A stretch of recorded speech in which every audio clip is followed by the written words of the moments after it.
আম, কাঁঠাল আর যদি কলাকে বলা হয় এটার মধ্যে কোনটা ভালো ফল? ফল তো তিনটা তো আলাদা। অভিনেতার সত্তাটাকে আগে বাসায় ফেলে আসি। প্রত্যেকটা গল্পকেই দর্শক দিচ্ছে।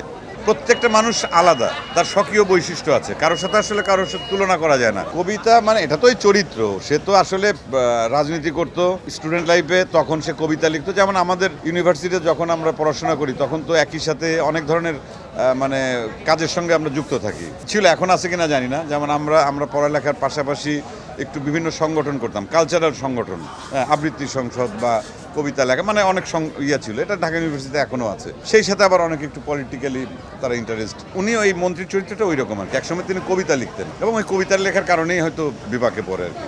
Presenting Walton Crystal Series. Switch to premium. Switch to Crystal. আমি আমার সিনেমা যখন দেখি, আমারটা হোক অথবা যারটাই দেখি না কেন, আমি আমার ওই অভিনেতার সত্তাটাকে আগে ফেলে আসি, বাসায় ফেলে আসি। আমি আপাদমস্তক একজন দর্শক হিসাবে এসেছি, আমার পরিবার নিয়ে দর্শক হিসাবে আমি সিনেমা দেখতে এসেছি। অবশ্যই প্রত্যেকটা ছবিরই আলাদা ভূমিকা আছে। সবচেয়ে বড় কথা হচ্ছে ভেরিয়েশন তৈরি হয়েছে এবারের ঈদে। ম্যাক্সিমাম সময় কি যে হয়তো একটা বা দুটো সিনেমা অনেক ভালো করে, বাকি সিনেমাগুলো হয়তো গল্পের ধরনটা একটু আলাদা, সেইগুলো একটু অনেক পিছিয়ে থাকে অনেক সময়, বা একদম মুখ থুবড়ে পড়ে।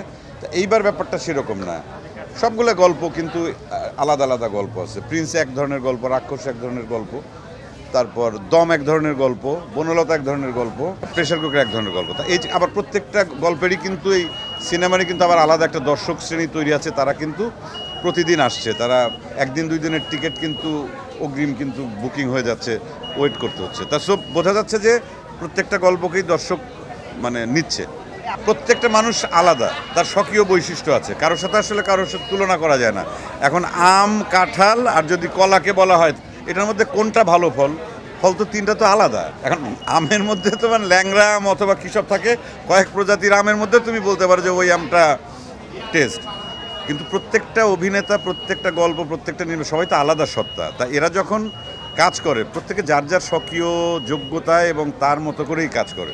এখন কেউ যদি কারোটা পছন্দ করে, অপছন্দ করে, সেটা একদমই দর্শকদের লেভেলের ব্যাপার। এটা দর্শকদের উদ্দেশ্যে সবসময় একটা কথাই বলি, সেটা আজকে বলছি না। সেই প্রথম সিনেমা আমার রিলিজ হয়েছিল 2006 সালে, রূপকথার গল্প। তখন অবশ্য সোশ্যাল মিডিয়া এত এক্সিস্ট করতো না একদমই। তারপরে মনপুরা। তখন থেকে ওই ক্যামেরার সামনে দাঁড়ালে একটা কথাই বলি, আপনারা সিনেমা হলে এসে সিনেমা দেখুন, টিকিট কেটে সিনেমা দেখুন।